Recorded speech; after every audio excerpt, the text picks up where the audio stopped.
AI is I- transcribing for.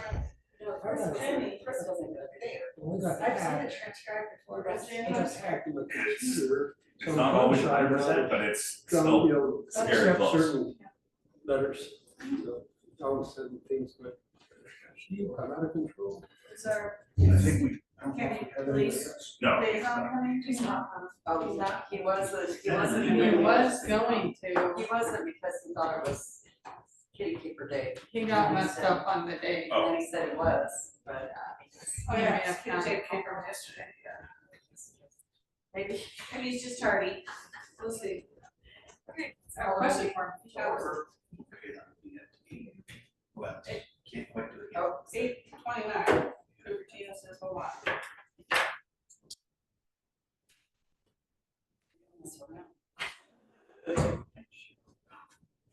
Condition.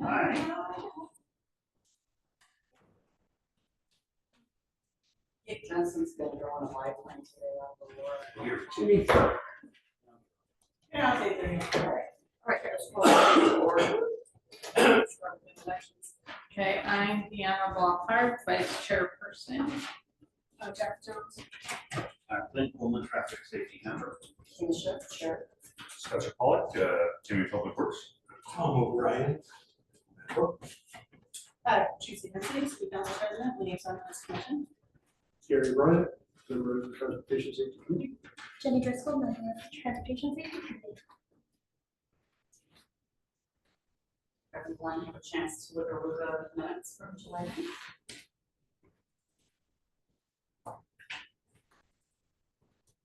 I move that we approve the minutes from the meeting on July 9th. All fair. Opposed? All in favor? Aye. I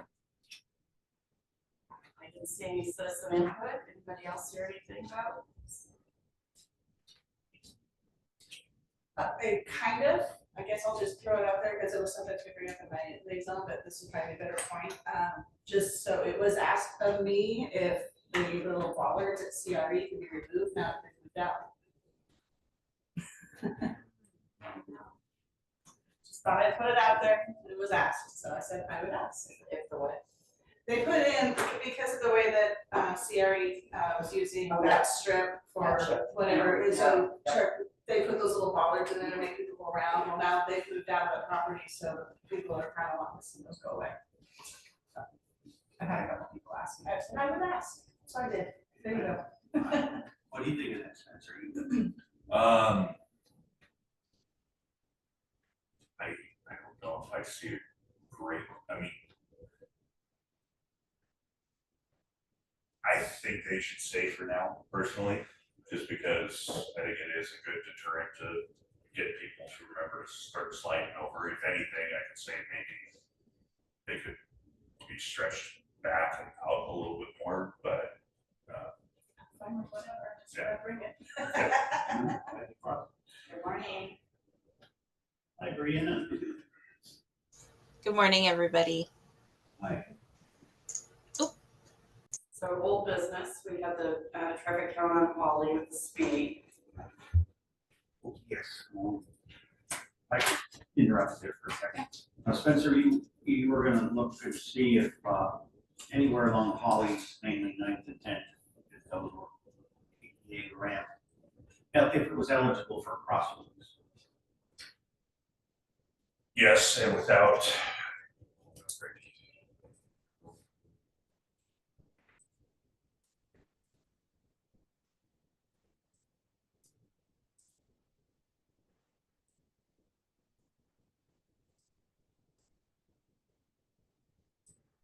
Unfortunately,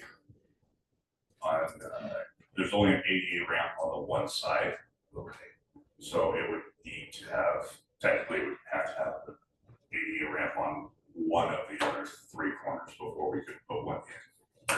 And, I'm going to guess, when would you think that might be a priority? Or when would you think those ADA ramps might be?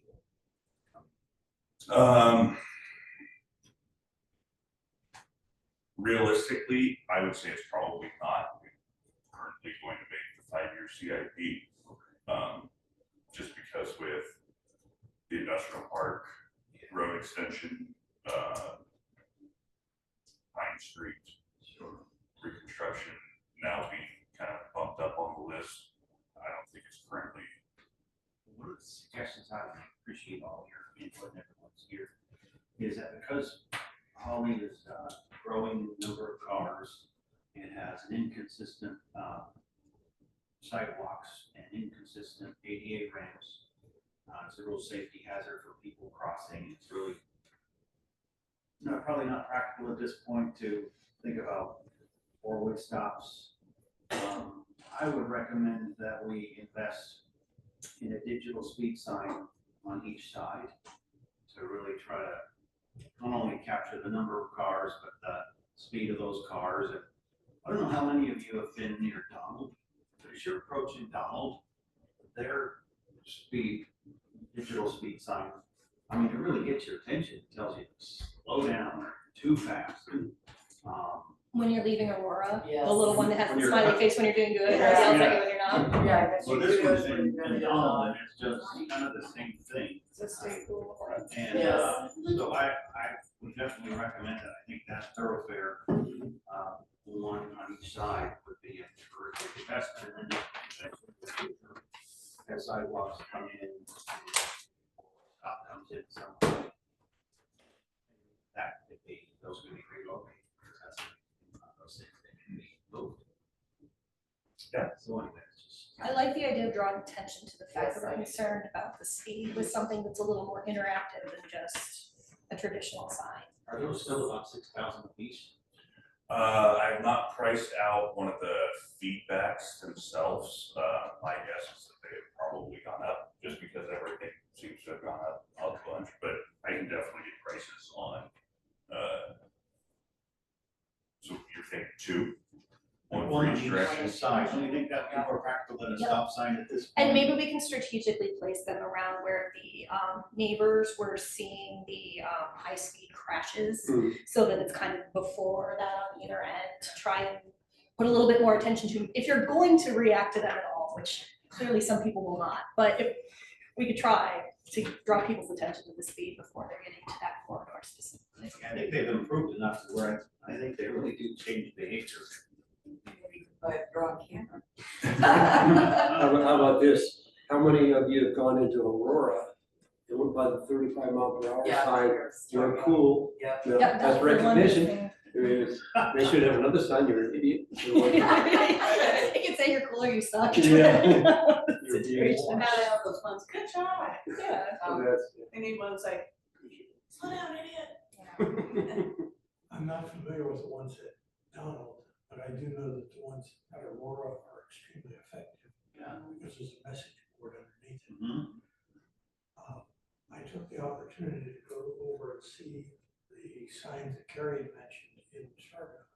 And I'll tell you, those are so effective. Even though I was looking for that. Very first one, because I didn't fully read it. It only had a picture of some sign or image of a person walking. And it's like, I stopped, and everybody looked at me. Why are you stopping?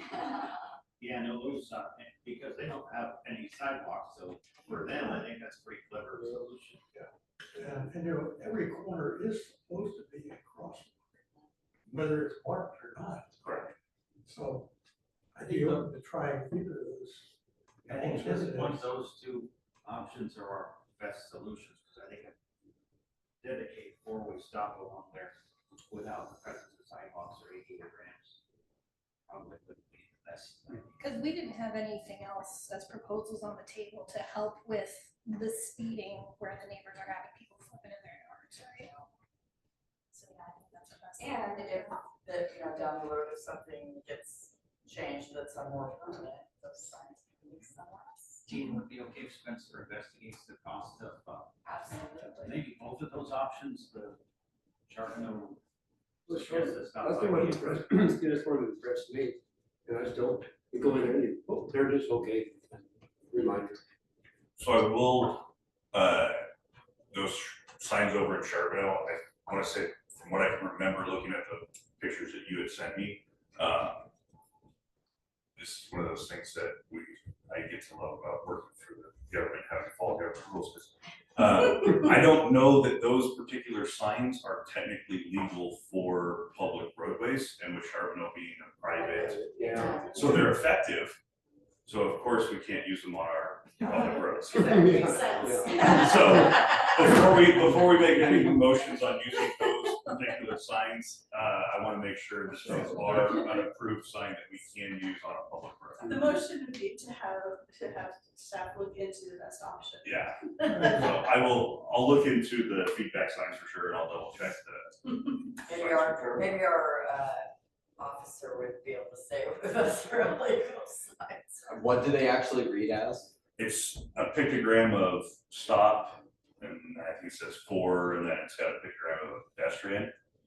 But I think it's on like a 9x24 vertical sign that sits low. I've seen them a lot at like parking lots where. I was gonna say, I think that's the only place I can remember seeing Yeah. it. It's on private property, but like you said, of course, the one thing that works. The one that works, but they might have it to where it's blown up onto Yeah. an actual sign. I've never seen one out on the actual roadway.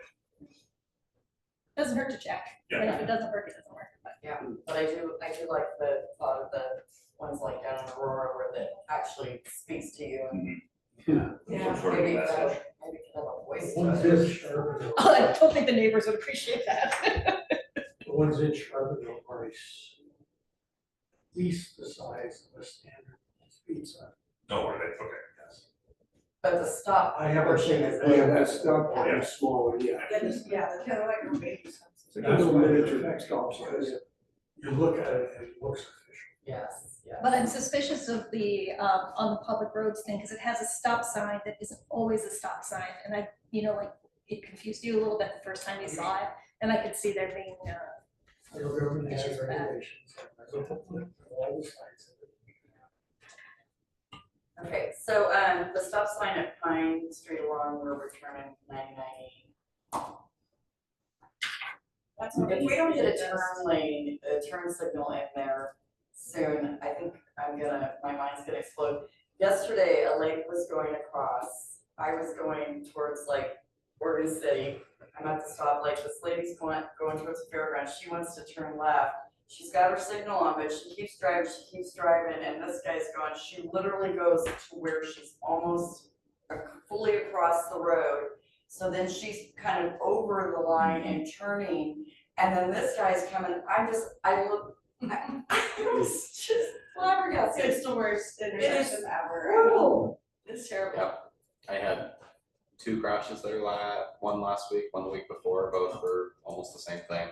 Oh my gosh. And they'll follow each other through the intersection so closely that if one car has a gap to turn, the second car will just follow right behind them when there's somebody coming across, and that was, yeah, I mean, it's definitely a poor intersection, but I feel like most of the time it's just people not paying attention, not thinking, like, if you just do what you're supposed to, like every other intersection, it isn't an issue, but nobody does. Yeah. Well, it is just it's just kind of an odd one, and I feel like it's, if there was an actual turn signal there, instead of it just a crapshoot, it would be. Yeah, you mean at 99, At I mean, 99. just a dedicated left turn. Yes. Yeah, I don't know, that would be an ODOT ask, wouldn't it? Yeah. now, this is officially considered a failed intersection, right? So would that give us any priority? I think it does as far as, anything to do with the TSP. But as far as trying to get ODOT to do too much right now, I don't, Would ODOT have any sway now that traffic has increased dramatically in that intersection due to the grocery outlet? You have a higher volume of traffic now than perhaps the last time they looked. possibly, quite possibly. The only thing is, and maybe I'm not 100% sure if they actually go out and actually count the actual vehicles, or if they just go off of, hey, a grocery store compared to a pharmacy, they're gonna have similar, trip generators, formulas that they go off of for those. But I do know is that with us trying to do the Pine Street realignment project and with us taking over Pine Street itself from the county and then wanting to do a reconstruct on that, all of those things hopefully help speed up to where we can do something with this. The ultimate solution. Yes. How far away? How far away that is, I don't have a crystal ball. I know it's the next on my list, In my lifetime? and I'm hoping. Well, and the thing about that area is with fairgrounds, they are generating so many more events. That thing is hopping all the time, and when they have the new event center put up. You know, The county doesn't. Don't tell me you're from around here. Well, speaking to the people not around here who are coming for events, so I know we don't have jurisdiction on 99 exactly, but could we somehow coordinate on signage that encourages people to like through traffic, stay left or right? So if you're coming from Oregon City, through left, traffic needs to stay on the left. If you're coming from Aurora, through traffic needs to stay on the right. Because what happens is there's this traffic jam of the lane that's trying to turn and can't, either because of the train or because of the light. And then you'll have somebody who's just kind of hanging out in this traffic jam, and then they realize all these people are whizzing past them. And they're like, ooh, I should move over. And then they kind of blindly jump over into the open lane where people are speeding past. And I've seen a number of instances where that really took the people who were booking down in the open lane off guard, and they came pretty close to smacking the person who's jumping out of the traffic. I definitely see That's that because hazard. they had to put down their cell phone. Yeah. But even, some people just You know, really, I think you can. Any kind of signage like that on 99, Yeah, we- the only thing you can do is possibly put up, message boards. that's what I'm thinking, for events, like Yeah. bring in the message boards, and Well, it I says just special don't know event or who you- fairground event, through I traffic, don't know if whatever. that's a fairgrounds requirement, Mhm. because it's kind of depending on what the event is, on how many people it actually attracts and where they're coming from. Yeah, Renaissance Fair, Fair Fest, and fairs, by the way. Plant sale. I don't think the plant sale is as big as like Ren Fair, but. Yeah.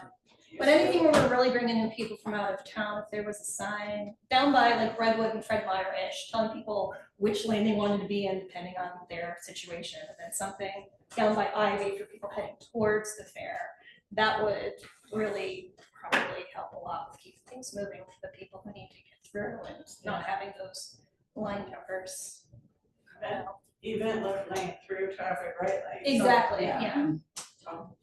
As I consider that intersection during events, I perceive the issue to really be northbound traffic on 99 attempting to turn left. If there were a way to divert them, say at Grand or Ivy, going through downtown to the fairgrounds. Whether it be by message boards, somehow managing, I don't use apps, but I know a lot of people do, for delays, et cetera. Is there some way to communicate to people ahead of time, if you are proceeding to the fairgrounds northbound, you would be wise to divert through either Grant or Ivy? Well, both of them, if you're taking a turn off of 99 and into downtown, they've got the blinky turn light for a majority of the light cycle. And then you have about a 5-second window where it turns solid. So you can get through 2, maybe 3 really motivated cars. So if we're diverting people into that because their turn lanes are so short, they're still gonna back up that left-hand turn lane heading towards Fair, and they might not be that much more successful in turning left. I don't think it would back up for 3 blocks. I know, like for the rodeo all stock, livestock, they have to divert around, they can't go that way, and that's successful, but I don't know if we'll be able to get. Because those people know that they're coming in, they know that they're following a They're different familiar, path, yeah. but, yeah.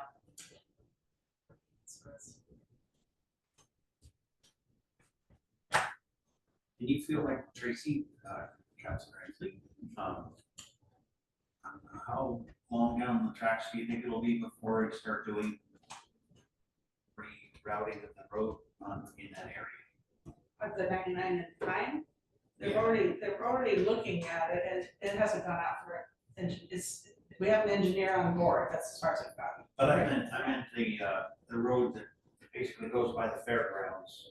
If you're talking of, say, continuing that on over to Pine, so more straight Mhm. instead of that jog. You don't have any idea. Yeah, we don't have any drawings yet, but we have an engineer, so So it's we've kind of, made the first step, that's as far as I can tell you. it's in the TSP. I think it I don't know if that- isn't, yeah, but it's in the discussions, right? Is it actually in the TSP yet?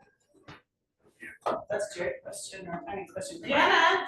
Hello, is the 99, is the Pine Street realignment already in the TSP? I'm not sure. I can check. Thank you. Okay, good, I feel better being stumped. Yeah. She's stumped I too. don't know if, and I'm not 100% sure if it was proposed and where they're at in adopting the new one, Yeah. so. And that would matter if it is or isn't in the TSB because that's Funding. secured funding. That's gonna be up next week. The, Revealing the CSP and our. I think that, it might be both. I don't know. We'll let- It's coming up, yes. To be retired and be able, I be able know. to be on top of all of these Yeah. things. Okay, so, waiting for Brianna, or are we moving on? Okay, so new business. The new business we had last time was the subdivision over on 17th Avenue in Tofty. May I touch on that? Yes. It just seems to me like, there's a number of unknowns. For example, once Ivy is completed, you would expect that that should relieve some of this problem that's taking place, but that's not really known until that's finished. And then, it seems like, now I'm sure, based on the neighbor, that he's probably part of an HOA, that's probably a pretty good sized HOA. And, you know, I just wonder how much discussion he has had with his HOA, and if they acknowledge and agree on the problems they really do have. And I would think that, you know, builders want to be well received in the community and in the neighborhood. And I think that, I mean, it's good that he's came here, but I think that their neighborhood association, their HOA, needs to talk with that builder or have a representative that does and try to get some input on, ask for them to help and share the problem. The one other idea is on Maple Street, near Maple Street Park and heading down toward the country club. Canberra came up with a clever piece of signage that kind of, I think, had a picture of children at play, a golf cart, a bicycle maybe, and it just let people know to kind of slow down in that area. And I also think that maybe this neighborhood, as well as the neighborhood past the post office kind of down, what you guys call the London pits. Yeah, those. That would seem like it would be a good place to experiment with that Charbonneau stop if someone's in the area. Yes, they go. Yeah, because those are, and especially in this neighborhood, that might be a good tester. It's probably not practical to just lay down crosswalks everywhere. But that would seem like, in my view, a good way of test marketing that idea in this community, as well as down there in the London pits, see, because those poor people, you know, been begging for our help, and I feel like we've abandoned them. So those are just my notes. Thoughts?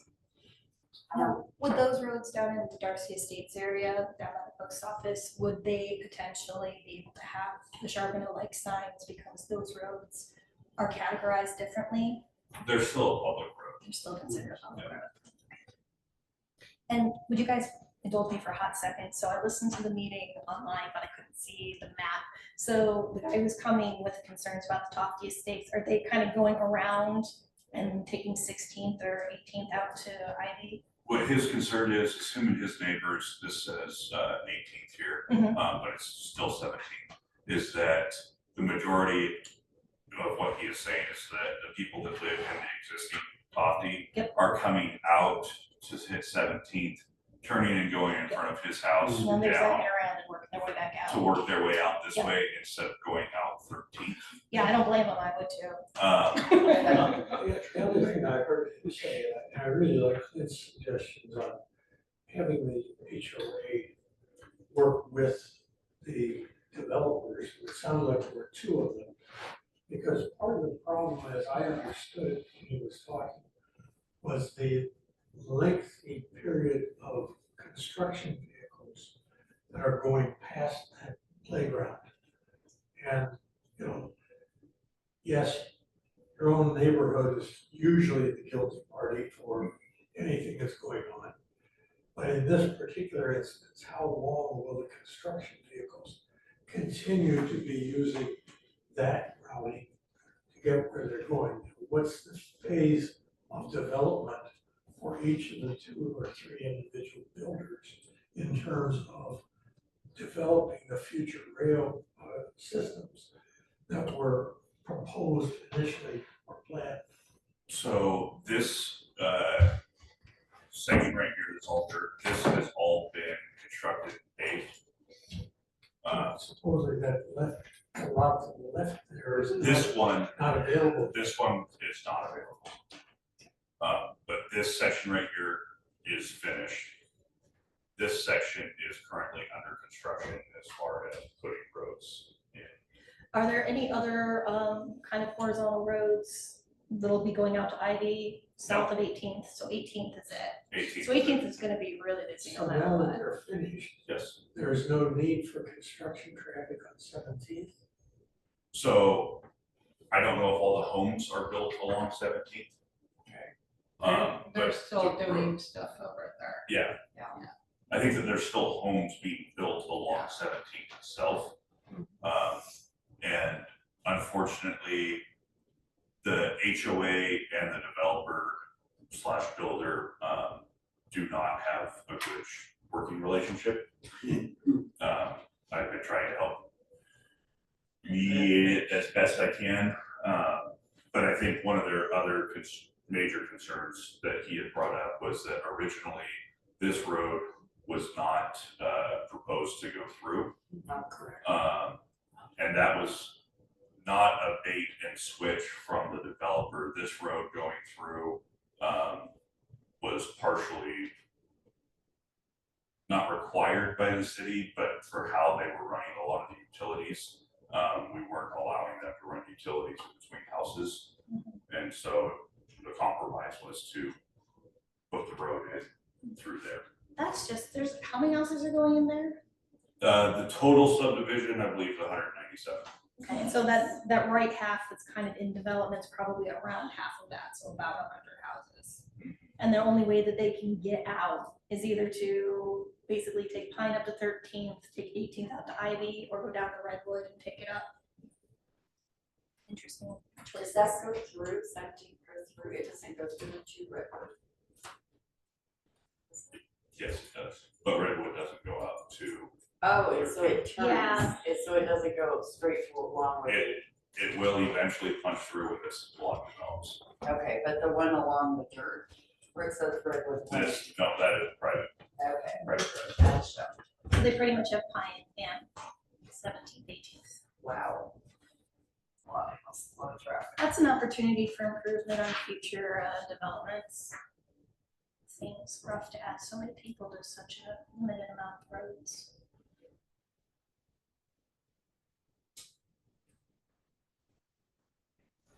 I did find there's actually 2 line items. It's 4th Avenue in Pine and then also Oregon 99E in Pine listed in the 2010 TSP. And I'm sure they're being carried forward Okay. in some fashion. I'll talk more about that during my turn, actually. Thank you, Brianna. What's really rough for these folks is we know that the intersection at 13th and Ivy is particularly problemsome. So they were really limited in trying to encourage people to do much else other than what they're doing. Well, then you have the new care center that wants to go in on the corner of 13th and Ivy. Are they gonna make them do a traffic study in order to? Yes. Yeah. Yes, okay. And when might that take place? They have not submitted a land use application yet. They went through pre-app and I believe they scheduled the neighborhood meeting. I haven't seen anything come through. So they have to submit their application with a request for scoping of that study. And then once the scoping is done, we'll know what level of analysis they'll have to do based on their trip counts, based on the land use classification. Last time, I believe they provided us with specific numbers so they didn't just use kind of like the base level calculation. We also asked them for more detailed information. So if there's any questions we have during this round of scoping, we'll likely do that again. I believe they had their meeting about a week and a half ago. I know that at Hope Village, since we're right across the street, I know our office got a notice about the meeting, but none of the other homes did. The notices were sent to, I actually got a call from someone in Hope Village, just asking about it. It was probably Larissa, our executive director, because we asked the residents, and did you get one? I attended the meeting. Okay. Notices only go out to the 500 owner, feet. the tax lot owner. Therefore, the tax lot owner in Hope Village is not the individual residents. But in attending the neighborhood meeting, it was not very well attended. And there were, I think, 8 of us altogether.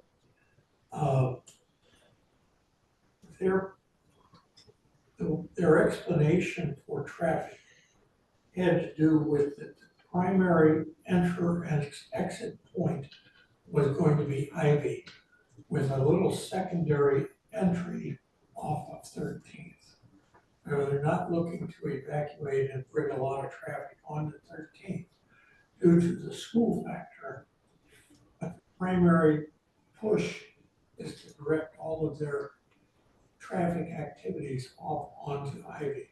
So when the traffic counts are studied, that's something to be considered of. But being so close to an intersection, anybody who's heading southbound on Ivy is gonna have to cross multiple lanes of traffic to get in. That seems problematic as well.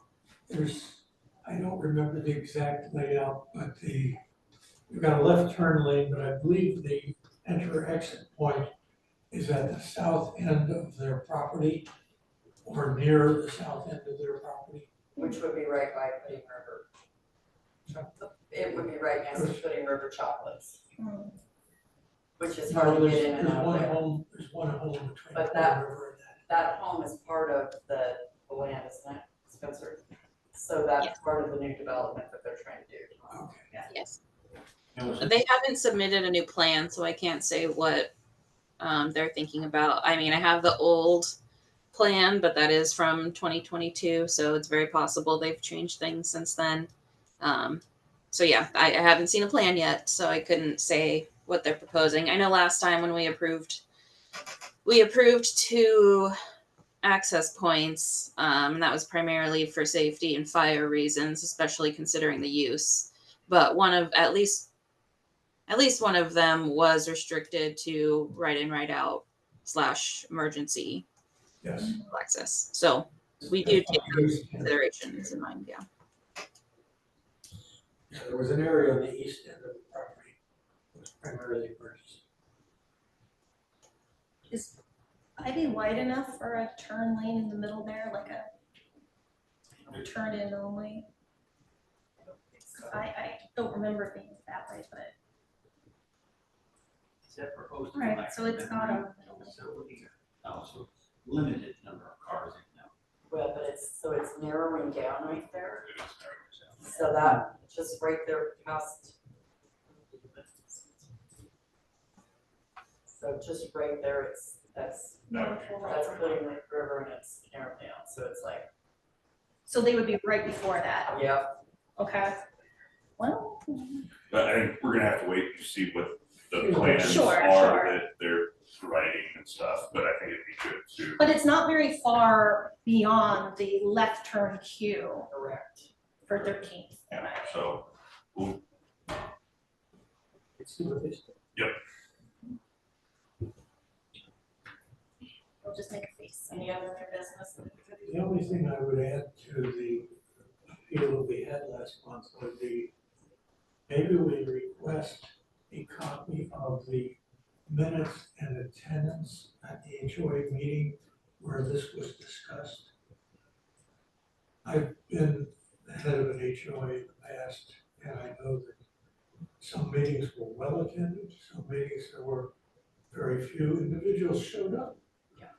Depending on what the topics were that were going to be discussed.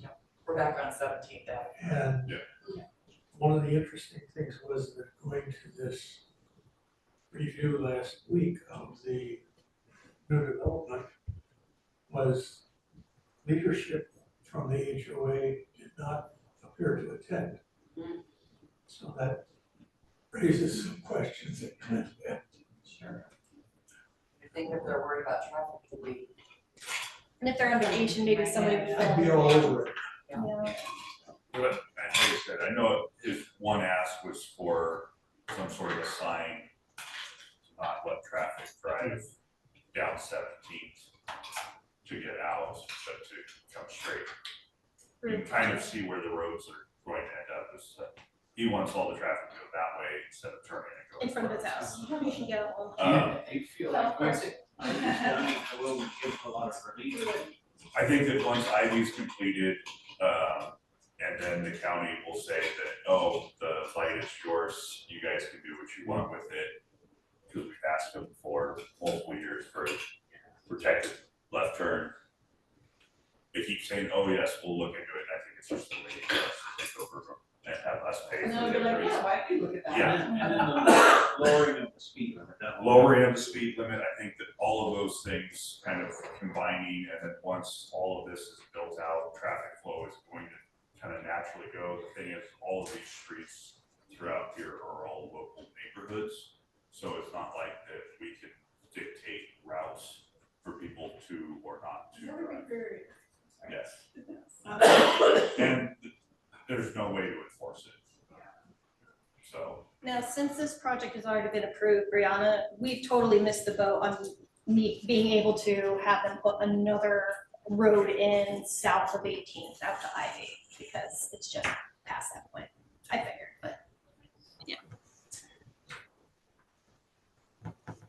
All right, staff reports. All right, so in the month of July, we had 327 total traffic citations, which is about average. 14 DUI arrests, 19 total traffic related crimes. We had 11 crashes, which is also about average, and then there was a total of 17 traffic complaints, a lot of which have been revolving around the fairground. People complaining about the construction on North Ivy,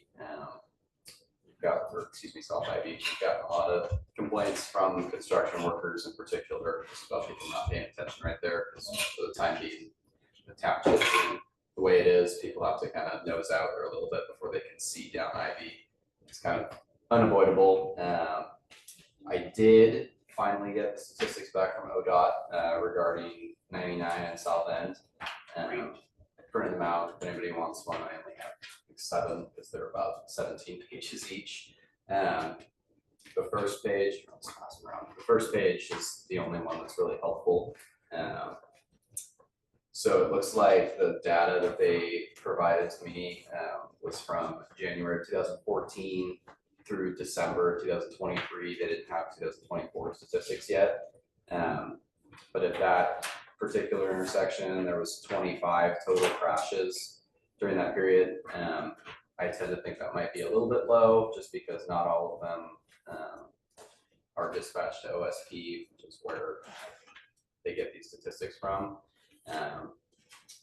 7 of the crashes were property damage only, which I kind of assume is probably people taking out those little items or yeah, right there, which happens immediately after they replace them every time, it seems like.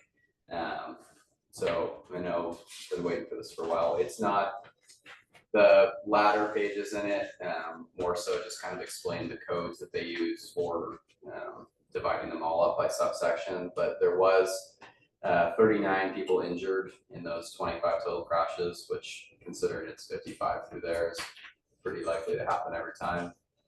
As far as stuff within the city goes, I'm sure Pine is probably gonna be a mess again for a while, just with the fair going on. Haven't really had anything super unusual the past month or so, but yeah, if anybody has any questions. On the South End data, is there like a threshold for what they considered injured, or is that anything from? Usually when they do the statistics, anytime medical is requested, so if like an ambulance is requested, or sometimes when it's dispatch will typically ask, like, are there injuries? And if they even suspect that there might be, they'll always dispatch an ambulance. But as far as if it's reported as an injury crash or not, it's whether or not they come. Sometimes we'll show up first, realize that there's no injuries, and then we'll cancel the fire department or EMS. So in all likelihood, these are actually decently. Yeah, if it's listed significant on there, injuries. it's at least that the paramedics showed up and evaluated somebody, whether or not they went to the hospital or not, isn't always recorded, but if it's on there as an injury crash, they were there. Yep. Yeah. Can you email that to me since there weren't enough to pass Oh around? yeah, absolutely. 2023, so that was quite a jump. 2022 and 23, it really jumped up. Wow. Yep. Yeah. People driving fast. Average day per year, Just gonna email it to you, so take a peek. so every 12 months. Did that surprise you, those numbers? Were they higher than you thought, lower than you thought, or how? I think they're a little bit lower, lower than what I would say. More often than not, when they dispatch these types of crashes, if it's not a serious crash, they'll just send it directly to Oregon State Police, and if they have a trooper that can respond, they'll get there, and if not, sometimes it'll sit and wait for an hour. But if it's something that's more severe, they dispatch it by whoever is closest, so sometimes it's us, and sometimes it's Clackamas County. I would guess that there's probably more. And I spoke to her about seeing if we could get the ones from Haynes and New Era right there as well, just because there's a ton of them, and those two little sections of 99 seem to be pretty connected. Did they give any indication when 2024 would be available? She said that they usually get the statistics at the end of the following year, so we'll probably get 2024 at the end of this It year. is alarming that we've increased from 3 per year to 20 per year. No, good. That is alarming. Yeah. Jesus. Tells me that people are really speeding now I think compared to where they were. there was you would probably know better than I would, but I know they were doing a project there on South End right at the first bend for a while, so there was really frequently equipment parked on the corner there, which made it even worse for people to be able to see. And I think that probably contributed to a lot of it. That was done about 2015, so before these numbers. You talking about the project I'm referring The to? project that they were I'm putting that right turn lane in, if you would. Oh, I'm not talking about that. They were doing some general maintenance along South End right there, but because they do it in, sections at a time, that's where they always left the equipment, just because it's so narrow over there. Could. So, and I know I talked to the traffic officer with Oregon City as well, even though it's county jurisdictions, because it's pretty equally distant between Canby and Oregon City. They respond to them a lot too, so I know they've inquired about this as well. But ultimately it's, ODOT and Clackamas County that they're gonna have to kind of take the initiative on changing anything with it, but Considering it took them 2 months just to get me statistics, I'm not super optimistic that they have this as a high priority, but. Does Clackamas County have any influence in it? I would think just similar to how we were talking about with 99 and Pine, I would think that intersection is probably just gonna be ODOT as well, because even though it is a conjoining county road, the intersection is still ODOT's responsibility, so. Thank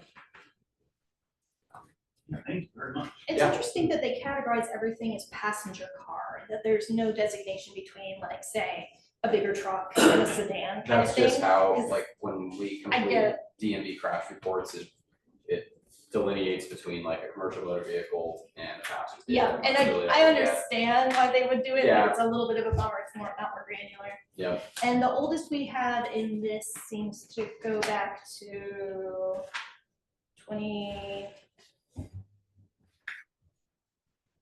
I only 19. requested the data from 2019 Okay, through 2025, which they only had to 2023, but gotcha, I jotted down 14 because you said that was the first thing. Got that it, was but just not what they we had. asked. Yeah, but Okay. I only requested those years just because it was more recent. Gotcha, cool. I have a question for you, is there any chance of getting some traffic, somebody watching for the red light runners on these intersections like Ivy and So there's only one of me. I mean, I try to sit there as much as I can, especially, I know Redwood is an issue, I know Ivy's an issue. I posted quite a bit of overtime spots that we get through our ODOT grants, just for traffic related stuff. And I specifically this month with the fair, I know that there's a lot more people that are going to be working it, so hopefully it'll be enforced a little bit more this month. And through the summer, but both of those are really bad, but it seems like Ivy's seems to be, Ivy's been really, really bad. I mean, 2 cars going through the red after it's red. It's Yep. like, really? a lot of times, from what I've noticed, it's because there's the stop sign at First and Ivy, just there on the north side of town. If people look up and see that the light is green, they'll sometimes half the time they'll run the stop sign to make the light, or it'll be, you know, I'm going 45 to get to the light, and by the time they get there, you're committed, you're going. That's what happens a lot, and that's usually people's excuse is, oh, well, it was yellow and I didn't want to stop on the tracks, and just never mind the fact that I was going 20 over to get to the light in the first place. Yeah, give them a couple of those on top of, I was speeding, I ran the red Yes. light. Yeah, so if any of you ever see me sitting, I sit right next to the Dahlia pretty often in the little alleyway that's there. Oh, I Because- see. Yeah, because I can see the intersection there pretty clearly, and I can see the stop sign, and more often than not, it's people that will run both of those at the same time. Adalia has complained a couple times about me sitting there because it's a fire lane, but If I see the fire truck coming, I'll get out I of know there. You're not parking there and leaving your car. Yeah. the person stopped and asked if I was watching a movie on my computer or something, and I'm not Well, we really get sure what complaint the. about them charging their people to Yes. park in the parking lot, which Yeah. creates more problem on the streets. My favorites are the ones that think it's okay to take a picture of police officers sitting there while they're driving by, so. Imagine the best of the worst of excuses you can write a book And what on. purpose Yeah, does yeah. that photo serve, I wonder? Yeah. Jeez. All right. Well, I do have a looky-loo personal, just inquiring minds with no question. Okay. Monday night, about 10:30, I was going down 99 to go down Ferris and pick up my honey from work. And there are 3 cop cars in the middle of the lane, like the left turn lane, lights are going with 1 civilian car in front of the whole parade. Mhm. And everybody was sitting on the curb by Denny's. Do you know what was going on? So it was right at like Sequoia Parkway, right there. It was right before the tracks. Behind Denny's. I can look. I was just curious. It was Monday It night, looked you like said. it's probably a Dewey, but there was 3 cop cars, all of them had their lights to go in, and If they stopped in the center lane, that's probably a safe bet that it was a Dewey. yeah, I was just like, dude, there's 3 of them, and they're all in the middle lane, that's Well, weird. anytime somebody stops in the center turn lane, dispatch will automatically send another car there just because we're more likely to get, rammed from behind like that, so. Yeah, it was quite the spectacle, I was just curious. Probably my best guess, yeah. I was just curious, I'll okay. Oh, we did have the Kitty Capers parade yesterday. How was that? It was good. There was a ton of kids. Seems like every year it gets to be more and more and more. Pretty well. We had the parade route all set up, and a lot of volunteers from Kiwanis came and helped with blocking intersections and stuff. So it was good. Does it start over by night school like the regular parades do, and then they just take us? Yeah, it's got a little route? bit different route, a little bit shorter, but it goes up Fur, down to First, over to Holly, and then back down to Fourth and over to Fairground. So it was good. Pretty quick one. It's still going around Flagstaff Gate back on Locust. Yep. Yeah. Yep. Yeah, I didn't go to the sheriff's. So it's only 103, so. Yeah. Yeah, I felt 200. terrible Yeah. for everybody walking in it. They were. It's time around and not right too. Last thing, I'll be quick. So we signed up for, it's not till September, but Amtrak does something that's called Operation Rail Safe, and they identified Canby as one of their, I don't want to say issue cities, but considering we don't even have a train station in town, and we still have a decent number of fatalities and train-related incidents per capita, I requested that we be on their information list. So in probably this month, but definitely September, we'll be posting a lot of stuff about railway safety and trespassing the train tracks, which a lot of people don't know that all of that is private property anywhere that there's gravel along the railroad tracks. And it's actually trespassing in the first degree as opposed to second degree, just because that's where people get hit.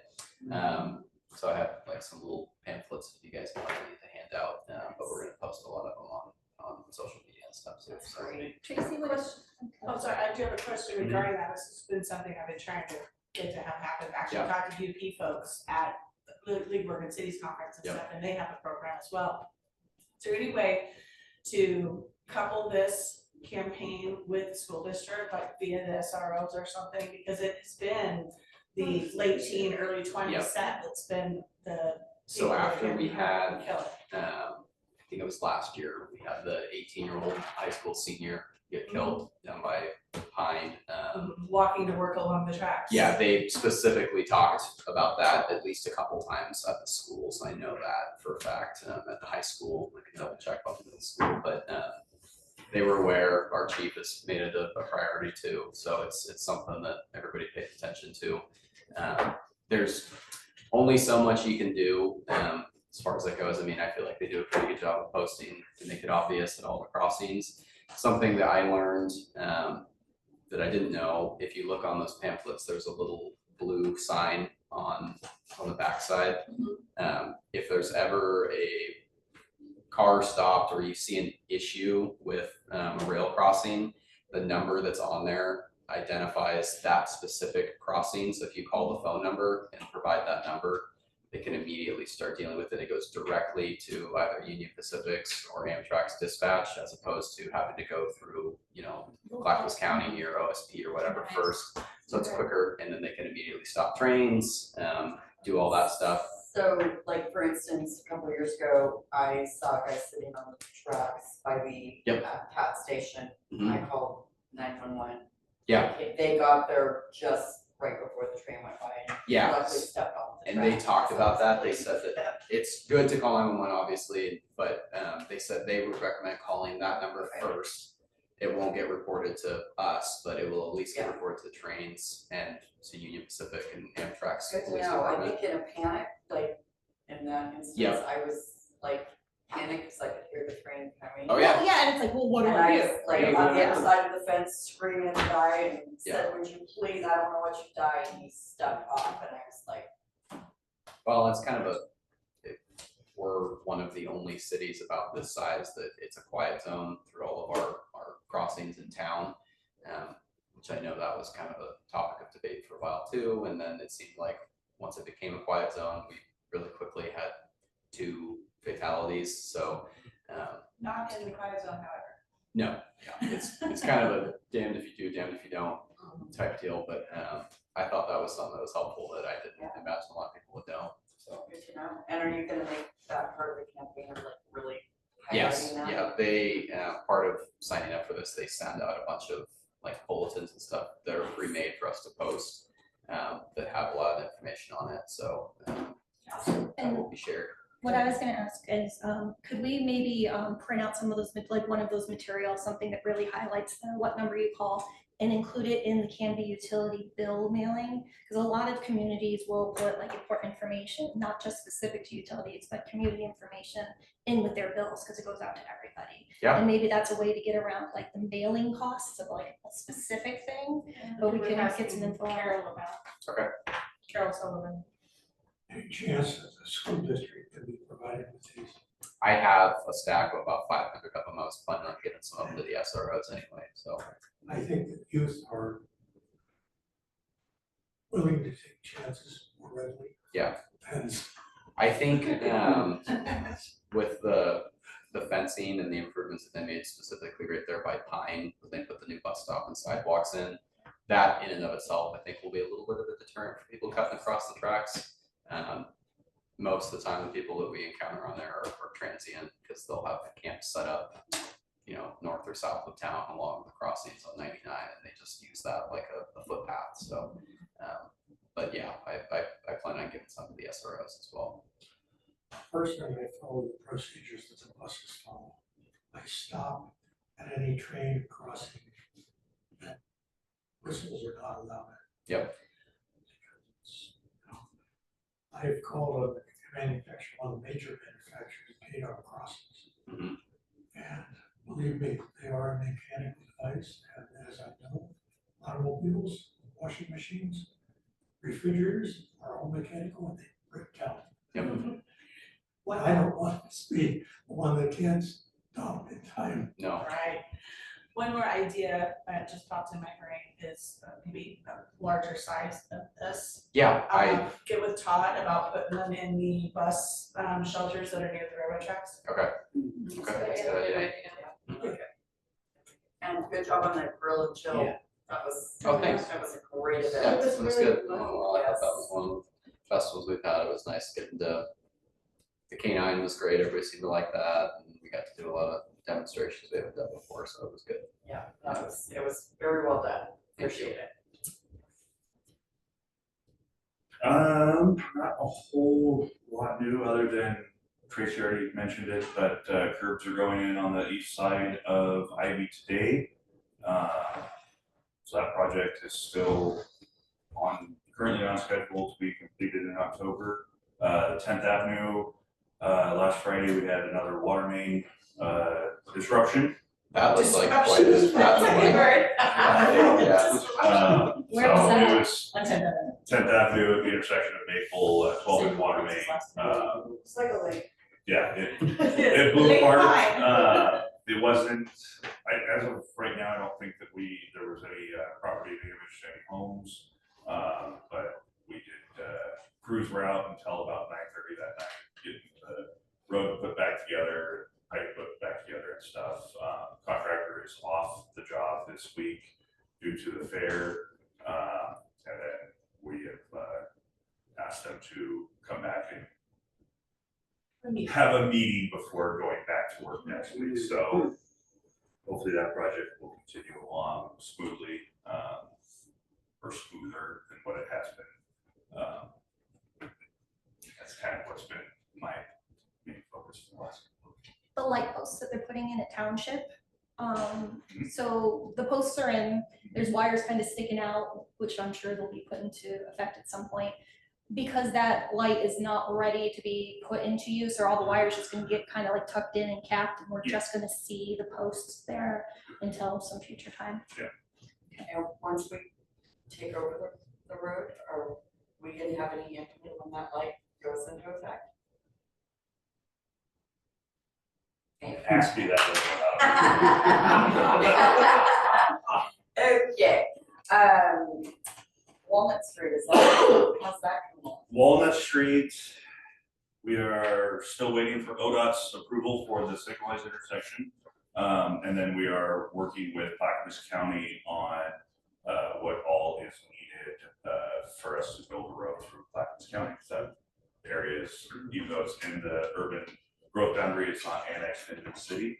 So there was some slight confusion on what all processes we needed to go through, but I think we have a way forward, to where we can still had it done, maybe not early summer next year, but maybe late summer, early fall next year, so. Is that the utility work that's going on with Jarvis? Yes, so that currently is, we're putting sewer, getting the sewer across the highway. Mhm. Do we have any reason to believe that we would run into resistance from either ODOT or Clackamas County on completing this project? I don't think so. No, nothing's official, Nothing's but official at it's- this. we're cautiously optimistic. Yes, Is Knightsbridge on schedule? that one, I have not heard any new updates from the county, but last I heard, it still was on schedule, but I haven't been down there to look at that one. Someone mentioned to me the other day that it's jacked up kind of like the Abernathy bridges in Yeah, Oregon but City no. right now, and they expressed their disbelief it would be done before the weather changed, but I They're not kind yet. of am in the same boat, but I haven't gotten anything official. Everything for that, I believe we still have a banner on our city website that takes you to the Clackamas County project page for that. I don't know how often.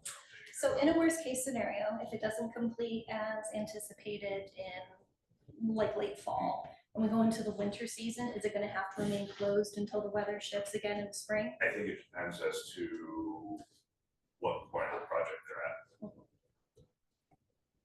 Well, changing the light down at Barlow sure has helped. Good.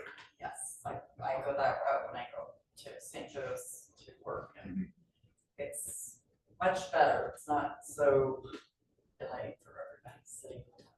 On the Barlow front, just a little safety moment for all of us.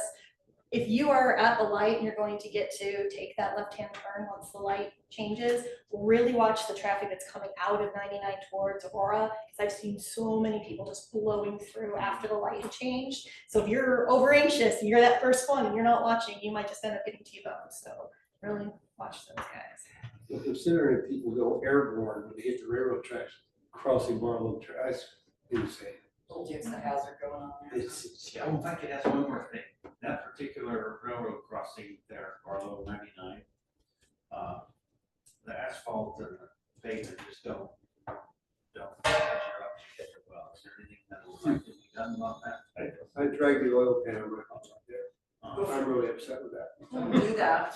I did it once. Where's that? Barlow across the railroad tracks. Yeah, that's not listed. Thank you so much. I've got one last thing for you. The 99 pedestrian island that doesn't have a crosswalk on either side, do we have any more information? I do not have any information. Like the one that's, Yeah, They were supposed to paint it on the weather turn, good, but it's almost about to turn. Mhm. That's all done for you. but then upon reflection, it's like, but then we would have a crosswalk without any signage, so can we just put a crosswalk across 99 without signage? Because that seems kind of weird too. Without signage. I thought it had signage. I think it's signage and no paint. Okay, so you can just have a standard They're solid. supposed to paint the lines though, but. I don't have a little blinky thing showing that somebody's crossing. It seems like with 5 lanes, you would need something more than just a metal sign. It just feels like having that where there's not actually a traffic light and you have a crosswalk in the middle of a 4-lane highway seems ridiculously Yeah, well, you dangerous. know, I have to tell you, I'm surprised it went in because of how much conversation was about that piece when we did the 99 visioning planning and Tilda brought us all those drawings. And we're like, what is that? That's kind of dumb. And we were all looking at it then. I thought it was removed. So if we're to have it up here, I was like, oh, how do we get rid of that? Guess not. There's been a lot of people killed about it, that's bottom 99 over the years, so maybe that's. Yeah, well, There was some like a- paint and some linkies would be more So let's draw effective some than more just people having across an there. island there. Yeah. Well, yeah, that was my concern though, that it's not really, there's a lot of attention drawn to it. Yeah, we're attracting people across there now. Yeah. I don't know, I have experience about it too. Graham? Yeah, I have a few things. First, we have a new planning commissioner. Their name is Leah McCarthy. They have not attended a commission meeting yet, but they'll be starting soon. There is the comp Plan Community Summit. And that's what I wanted to mention because they'll also be discussing the TSP. And that is August 19th at Ackerman from 6 to 8. So if anyone's available, I encourage you all to go. I'll be there. It'll be kind of like a classic, there'll be tables set up with kind of different topics, different sort of presenters, and you can walk around and decide what interests you, but we'll all be there. And on last planning commission, I believe they adopted the new fence code. Yes. So I'll let Jenny talk about that a little bit more if she would like, but I know that's been a long time coming. So, vision clearance was definitely still a concern. And that, Ryan definitely, considered that when writing the new code, but it is a little bit more liberal in terms of like side yard coverage. Just kind of when you can kind of step up to the full 6 foot height. The other planning commission item I wanted to mention was on the 25th, a religious facility in downtown has requested to expand their parking lot at 4th and Ivy. And that is a expansion of a conditional use, and they're requesting 6 variances to design standards, essentially to meet what's there, but what's there doesn't meet our current code. It's a really old design. So that's going to be not next Monday, but the following Monday on the 25th, Planning Commission in the evening, Monday evening. I just thought that would be of interest because it's downtown, it's parking, it's a new access off of 5th. And I can take questions if anyone has any. North Ivy and 4th? Yeah. There's another church at South Ivy and 4th-ish, so. Yeah, it's Candy Christian. Oh, that's funny. Next to the code, we think way too many other people. It's where that little home was removed, right? Yes. Yeah. And where we have concerns about the crosswalks in Yeah. that area. Interesting. Yes, and the staff report will be posted this Friday on the website. So if you guys want to look at that a little bit more in depth, you can do that as well. Yeah, and as a follow-up to that, if you read it and you're like, I have some opinions about that, you can come and speak to the group ahead of the deliberations and whatnot. Just share your concerns and the open time that's available to community members. Yeah, so you would just sign up and let them know you want to come and That's for the one on speak your 25th. piece. If you have a piece, I haven't seen anything yet, but it sounds like something we would probably have opinions about. And on the fence front, basically the changes make it easier for people who are on corner lots to be able to have higher fences in areas where they are abutting like major streets and corners. But there's very, very clear language, which I appreciated so much that they heard my concerns and wrote it in there, that the vision triangle for any of these major roads and intersections is the #1 priority in approving anything that would be higher than the old standard. So they have to make sure that it's not going to be impeding visibility for folks. So that was the happy medium. You can go higher in some cases, but gotta make sure that. Can you touch on the likelihood of a hotel in the city of Canby, where that might be, or where it would be on our wish list? Hey, Councilor Hensley. I know economic development, it's on economic development's list. I haven't done much work on that. I haven't heard any movement on that. No developers kicking the tires yet. Okay. Still on the wish list, but that's where it remains. Oh, and then one last question. I see that the old Elm Street Inn, the 2-story building on the corner of Elm and First sold. Do you know what the plans are for that structure? Let's see. Doesn't sound familiar. Let me take a look. It's right across from Canby Rental. It used to be the, Autism bait. yeah, Yeah, for Hutton. it's like a medical clinic. Very, very short. Seems like a nice building. Yeah, I haven't been in it, but from the outside, it seems like you have. Not seeing anything in our recent site plans or development review, Thanks, but I can keep it on my list, and if we see anything by next month, I can let you know. thank you. I don't really have anything to add unless someone has a question. Yes, if you could touch on the city manager search and how it's working out. You don't really have a full-time city attorney, right? It's a contract with one. We have a contract city attorney, and that's where we're landing on that. We're, with the agency that we're using, we have a pretty deep bench, so whatever needs we have, we don't necessarily have to stay with the same representative, so it's been working out pretty well for them serving all of our needs. The city, as far as the city, the interim city administrator is doing a great job as of right now. We haven't addressed the search yet. It's gonna be a discussion we'll start in September. All right. Can I ask a question back to Public Works? With the work on Ivy, is that going to be done in like the next month or so for the kids going back to school? Or is that still going to be ongoing into the beginning of the school year? It will be going through the school year. I know that there was a big push to get as much done by the school, or at least down to like 8th or something, like around the school area, get as much of that done before school was back in.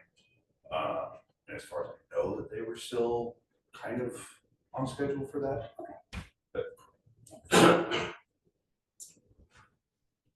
On 13th, and I've noticed there's more traffic flow going. I am noticing though the community park is being used more, but I don't see parking as much as I did the year before. There's better at the parking, but I am noticing a lot of people speeding on 13th even with the slow down sign and everything that flashes. And then there are a lot more construction vehicles and other vehicles taking 13th as opposed to going other ways throughout town. So hopefully once the construction gets done, we can have a break for a while.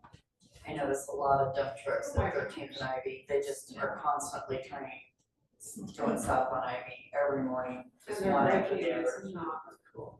Yeah, it's pretty busy, yeah. Not much. Obviously, the observations here is that the Rice Bridge closure, and the extra cars that show up to go swimming in the river, they're over on by Bergen and down towards Canby Ford. They're just things are piling up down there. No, I'm really curious, but I know how government drags your feet on certain projects. I often wonder how the project got started on Hart Road and I-5 and 279, where the truck stops are. What promoted that? There's this, what made that so important that they have all this construction going up overpasses and I just want, that's something. Yeah. Oh, that thinking, Yeah. Hold on, right, okay, that's it's what oh, that brain, that's all. Well, I was really surprised with them repaving Airport Road between Art and Charbonneau. I'm like, this road's not even bad, like. well, it's going It better wasn't now. great. It is better now. It's better now. It wasn't great, but at least it didn't turn into the nightmare I thought it was gonna be. I was like, you can paint art, or you could be in Vernon at the same time, just very close, like that. But at least it went quick and But it continued semi-painless. down to the golf course. So, yeah, Yeah, that was fun. Oh, thanks. I'm just gonna say, I'm gonna revisit this topic, because I'm just curious, and I wanna delve into this, but I'm gonna be doing some research and I'll report at a later date. On, Woodburn, Newburgh, Sherwood, Hyder, Milwaukee, Portland, Salem, Beaverton, are just cities to name a few that have, speed and red light cameras. And so I'm gonna be reporting on the number of cameras they have, how long they've had them, the number of citations that they've actually issued, the revenue that they've generated from those. And I'm gonna dig deeper and find out how they find it, if it's really, helping the problem. If So you're it's going to gonna go, take me a little time, but I'm gonna do it. if you're gonna do all that labor, will you add one more piece of information, one more data point, is their overhead cost for staff time to facilitate it. and my data point to add would be, how many of them are on what would be considered like state roads versus city roads? Because the law changed at some point where you had a little bit more flexibility about where to place them. So I'd be curious if there is any, That was state, city, and county. yeah, whatever the What jurisdiction? jurisdiction there would be, just so that we. Just one number I'll throw out at you. Sherwood has 2 of them. They've had them for quite some time. I remember sometime back when I delved into this, but just in 2023, they issued 772 red light citations. And they issued 6,831 speeding citations. So that's a lot. So that will tell you that there's a problem. And I firmly believe, we've touched on this many, many times, that is a problem in this community.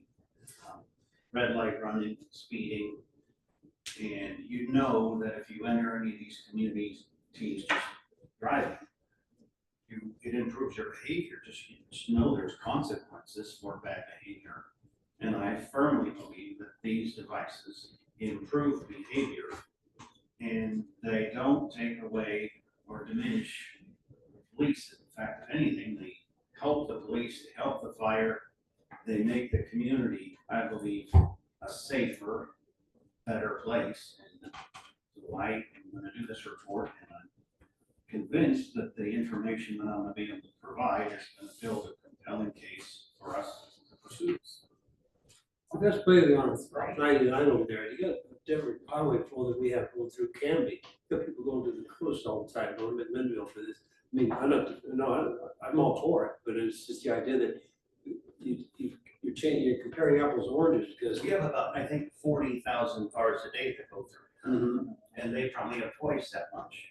But still, we have a big problem that's not being addressed. No, that's great. We probably have more daily Thank you. drivers who are cutting through here to avoid other routes where maybe they've got more people on. There in more pursuit of a tourists going to the vacation, wine yeah. country, going to the coast, going. One there's- suggestion when you're working with Sherwood, find out if they've been able to put it on 99W or if it's just on 12 in Sherwood. Yeah. Because, a lot of our speeding and so forth, the red light running is on 99. Can we, will the state allow this? Although we have so much of it just a bit north of 99 in the downtown area. I mean, I'm sure we've all seen people that just blow through the stop signs going either way. I've seen a lot of people blowing it going south towards 99, which always shocks me. It's like they'll blow it from Grant, they'll go from Waite Park all the way up to 99, just blowing through every single stoplight or stop sign. I don't understand, like, you really are just blowing it up. It's 3 or 4 intersections. I It's was kind of wild. last summer, that was the first one, and I was walking just across from Camp Christian with my daughter. Some gal was in the wrong lane going towards the park. And I'm like, we were standing in the crosswalk, I'm like, you're driving in the wrong lane. And she was like, oh. Like those lines? There has been some discussion, the state legislature about outlawing those cameras. Because the statute for violations reads that in order for them to be enforced, they actually have to be observed by a physical person. And so it's kind of a gray area, but So that extra layer of the camera catches it for a human review and the human says, I saw it. yeah, because they That's potentially. usually not there's a pretty big cost for cities because either it has to be like a manned camera and like the vans that you see a lot of times, or they have to pay someone to come in and review every single one of those photos that are taken. Depending on what the revenue is, though, it might be enough to hire somebody. Very interesting, because City of Portland is just now adding, I think, an additional 13 of it. Yeah, They are, but with their cameras, the first offense with the city of Portland, you get a letter in the mail that says that you were observed committing this violation. There's no citation, no fines, or nothing like that. It might even be 2 before there's actually any kind of enforcement taken. So yeah. What's the point? Yeah, so I've got a question It's good because, to know those parameters, because Yep, okay, the so, legislature's gonna they're gonna do whatever they do want. what they want. Jennifer. okay, so I I got my driver's license in a different state. Mhm. It seems like Oregon drivers don't understand some very important basic concepts you learn in driver's ed, such as merging and what Agreed. lines mean. What does Oregon actually require in terms of, education prior to getting your license? Is it just that you can, and I'm totally serious, like, do you just have to like read the brochure and be able to pass a written test and then the driver's test? So you don't have to have any formal education, it's just, can you regurgitate and pass the There's, state test? there's no Okay, driver's education requirements or anything like that. It's, you have to pass the written test for your permit, you have to pass the written and the driving test for your license. if we ever want to get some people to advocate for actually having to go through driver's ed, I'm 100% there. Because, just passing a test once, it's There's clearly a lot of not benefits enough. of doing it, 'cause I mean, you usually get pretty decent insurance benefits for having your child go through the driver's ed program. Okay, so that's okay. Yeah, schools a lot of times will advocate for it too, but They still have the permit. I raised up in California, so 15 and a half, you got your permit. Mhm. You had to be with somebody who was licensed, or you were a motorcycle. And so there was. Interesting that 6 motorcycle month- wasn't okay. So the 6 month period between 15 and a half and 16, it was a learning period. Supposedly dad takes you out, go to parking lots, supposedly. Yeah, when I was a kid, it was the same thing, 15 and a half, but you Yeah. couldn't be with other kids, you had to No, be like with an that's- adult over 25 Yes, or that is. whatever. Yeah, interesting, okay, thanks for See you, Claire. the information. Do you have anything else? No, thank you. Okay, Jackie? Just want to make sure, with that training education, we'll make sure and share that to the traffic website or Facebook yeah, absolutely. or traffic page. Mhm. And then, gotta call code enforcement again, because that car for sale is in front of my house again for like, it's ridiculous. What are they doing? Put it in front of your own house. I know, right? It's like, why would it, it's not like, Well, and it's been for sale for the last like 2 to it's 3 like, months. what's the deal here? Lower the price. Right? And then, Oh, I think Tina brought up the dump trucks that been nonstop. They're probably all coming from the Marketplace development, right? They're Yeah, just and if you coming from work the at highway. home, and then they're braking, what do you call that? Oh, the Jake break. Yes. Oh, those should be banned. They are in some Oh, of that's the city limits and stuff like that. That's not necessary. Totally It's unnecessary. just annoying. It's It's annoying. nonstop. So we don't have a rule about Jake breaking in camping? No, there's nothing about There should exhaust be a brakes. sound. Yeah. Sometimes unmuffled exhaust use, or just the use of compression brake, Jake brake, whatever you want to call it, in the city limits. Yeah, it should be. It's, Do we know what, we- Spencer and I, yeah, some things we do agree on. do we know what steps we would need to take to make a formal recommendation to change that? Or is that something we need to ask Tracy next and time? it'd probably be really hard to enforce. I mean, enforcement wise, I don't know how you guys would, Then we- But You'll hear there's me. so you sit there and, Yeah, if I hear it, Yeah, Yeah. but everything is either I guess- complaint based or like you see it. We've got lots of rules that get broken because someone doesn't see it, but if at least Yeah. it's a rule, then you have the option of doing Well, something they- about I it where mean- you don't otherwise. most CDL drivers know to look for those signs when you're coming into a municipality, and they're usually like very obviously posted. We Yeah. just don't have any, so I think that if there was an ordinance prohibiting it and we put those signs up, I think the problem would probably be next to none, just because they would know they can't, which you would probably know best, but. Then it seems worthwhile. The garden shop on the south side of town, and Nancy Caruso's, the quarry. Yeah. Down there. Yeah, that's probably put a sign there and let them know, okay, can't use a chain break. if there was an ordinance prohibiting. Yeah. That's gonna be the So first. It could be just just a have to- suggestion. Yeah. Right. Can we put that on our follow-up for next time? And then the last thing is I'm gonna try to get to the Clackamas County traffic meetings. I just gotta make sure it's on the calendar. So I could be an advocate for us. That's all I have. Tom? Yes, speed feedback sign eastbound on Southwest 13th. I noticed between Elm and Fur, noticed about a month ago that it wasn't activating as quickly as it used to. You have to get reasonably close to it. So a few days ago, I was heading in the westbound direction on 13th and noticed that it was leaning somewhat. Thereby, the radar camera is pointing more at the ground closer to the sign.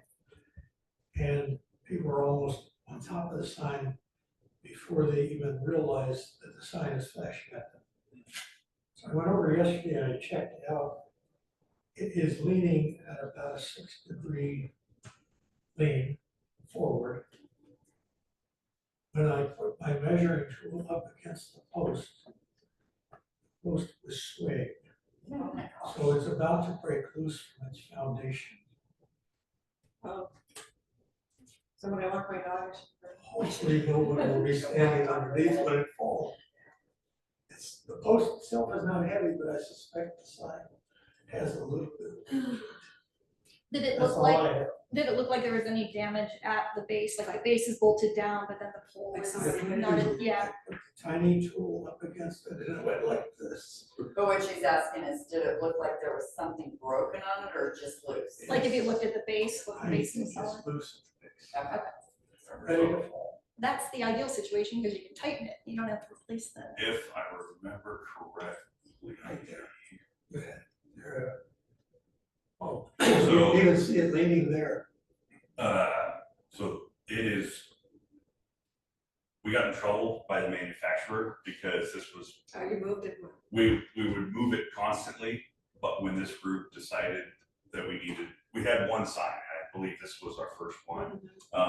And so we had built a base that it sits on that goes to the concrete. It's a metal plate with a hinge. So it's not as firm as if it was completely secure because there's a little bit of slop in the hinge. But we got in trouble with the manufacturer because supposedly you're not supposed to move them. Once they go in, they're supposed to stay there. So after we moved it all over the city for about 2 years, they found out that we were moving it and they said that they would warranty it. So my guess is that I'll have the guys go out and make sure that the base is still secure, but my guess is that little bit of slop is from the hinges on there. It's How long this was the- much. Okay, How long is the warranty Believe anyways? me, that, 5 years. I thought. And that one's, It's fast. oh, yeah, I mean, that one we got, I think, when we did the Sequoia Bridge. So maybe we even kind of like put like a receive date on them and after they're out of the warranty period, we just move them wherever we need to. Well, You know, it's like have the hierarchy of what stays where and what can be moved. Thanks for checking that out. As it is, it's not effective. People are not seeing that they're speeding because it's pointing at the ground instead of at the cars. Sometimes it makes me go faster. All right, I think I mentioned the things I was thinking about, other than, on Ivy Street. I'm hoping that those residents along, going south, towards 13th will trim their trees so that the signage, I notice there's a lot of shrubs and stuff that are hanging over the fences that are impeding the signs. Can we trim those because they're in a public right of way? it's a very gray area. If it's, yeah, with the code's kind of gray on what we can and can't do. So a lot of the times we try to work with the homeowner before Yeah, doing anything. Sometimes we get a very adamant no, and it makes things a lot more difficult. And sometimes it's just they didn't really realize. didn't realize it, I can do it, or if you guys could do it, that'd be awesome, kind of. So it's a great area. Have we reached out to those people yet, or? Is, Not those particular, is it something that we might do as citizens, as citizens? I would not recommend it. Yeah, some people are Because I really noticed combative last these week days, I don't think. Coming through, school is not yet in session, but behind the high school on the Parkway, heading again eastbound. The sign indicating school zone From Southwest. is half obliterated. Not fully, Yeah, but it is somewhat hidden. Yes. and I know two homeowners in the subdivision that I live on, which is Southwest 13th Parkway. They actually got letters from the city complaining about arborvitae, and both neighbors took out the arborvitae, but they were encroaching on the sidewalk. And I'm not sure if code enforcement or someone at the city can reach out to the neighbors on Ivy, cause some people just don't think about, oh, my tree's hanging over. Right. But I mean, if people on 13th had to remove arborvitae because of a hindrance, it seems like the people on Ivy should be given notice too. Yeah. I know some homeowners on Ivy were given something when they had arborvitae obstructing view over by the swim pool, because I used to walk by there and someone that was on city council complained to me one day when she was like, now my arborvitae have to go, and I'm like, that's not my problem. It's good to make it easier to get by. Yes. Part of the issue on Ivy is that there's a fence behind the arborvitae. So the people who are living in those homes are fully unaware of the fact that their arborvitae on the outside of their fences are obstructing not only view of school signs, but on occasion, travel by people trying to use the sidewalk, particularly if they are handicapped. And so we have gone through it in the past and taken the arborvitae at the back of the sidewalk. And that's a lot of those are the ones that you see with just green on top and wooded down below. With the new sidewalks that were placed in, I don't know if the school sign was moved back into the arborvitae, but it is hidden once again, inside the arborvitae. That's right here, Because no value to. Yeah. Kappa sign, that, there's a few of them that were. Is there a truck route sign directing trucks off Looks of like 99 utility or Ivy? with the water tower. Seems like it's missing. Duck your head to what's it, what's it? It's Oh, not one at that Second? truck. It's not that truck. No doubt. If you go- Off of 99? Yeah, if you're going south on 99, to direct them to turn on that little side street like Kiwanis. To take Second instead of Yeah, 99. I think it's there. I don't know if that's there now. I try to put it, I do live right there, so. I'll text you. Thank you. Awesome. I think it's there. Of course, my GPS says I gotta go straight. 10:01, meeting adjourned. Thanks so much, guys. Bye, everyone. Everyone. Oh, I'm